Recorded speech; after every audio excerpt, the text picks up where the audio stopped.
Okay, this is our final pen of red gilts here. 21 litter, another very, very strong litter. We've talked about the male pigs. In this litter, the gilts here, here's the 3 gilts in the litter, and they're January born. As I said, 21 litters. Sired by Swing Your Sword. Swing Your Sword's the Olsen boar that we lost way too soon. He had about a crop and a half out of him and decided he did not want to be here any longer, and it's unfortunate because the pigs have won, and they're from a very, very proven program there from Olsen.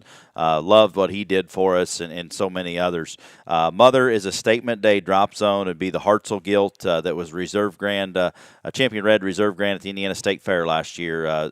Jeff and his family decided we got a little package deal here. They partnered up with us, and we brought some gilts here. She was one of the deal. Grandmother is a drop zone gilt that came from Heron, and she was Reserve Red for Heggies there in 2021. So a lot of power in the blood here. Really, really like this 21 litter. Swing Your Sword, Statement Day, Drop Zone, be the Trace gilt from Hartzell, Reserve Granite Indy last year's the mother. We're going to start with 21-7. This is the kind of lighter colored gilt, but she's one that's very, very good in terms of look and design, and looks a lot like those swings that we had this fall in terms of her proportions.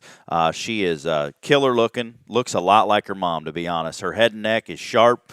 She's big boned. She is, the right proportions and very, very mobile on her feet and legs. She's not the most bulky right now.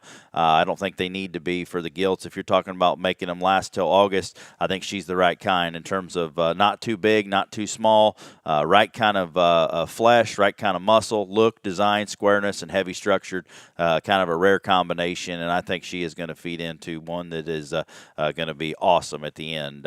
If you like that gilt last year, I'd say this one's same type and kind, a little bigger legged. 21-9 is going to be the gilt here, and this one's probably been the most exotic from the start in terms of her. She is wild looking. Probably that heron popping up the way there, that grandmother. She is crazy in terms of her look up in her head and neck. She's a darker hided gilt. She's dense. She's very similar in terms of her just composition as the gilt we just talked about. Offers looseness, flexibility, good on her front feet, and still mobile. She's another one that I think is going to feed, going to be hard to read in terms of her pattern. She's wanting to run the whole dang time, but that means looseness, flexibility. That gilt there is going to be an awesome kind of a big one that still gives you a great look on the side and maintains squareness off both ends. Going to finish up with 21-17. 21-17 is short underline. Anybody know in our notching system? But she is a very, very high quality gilt. We needed to offer here.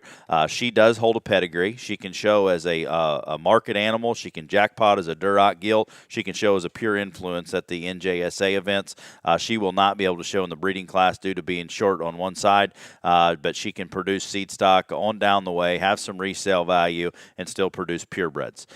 So market gilt, breeding value, she's pretty good. She's arguably one that is maybe the combination gilt. She's got that swing look up in her head and neck, great shape, great bone, muscularity.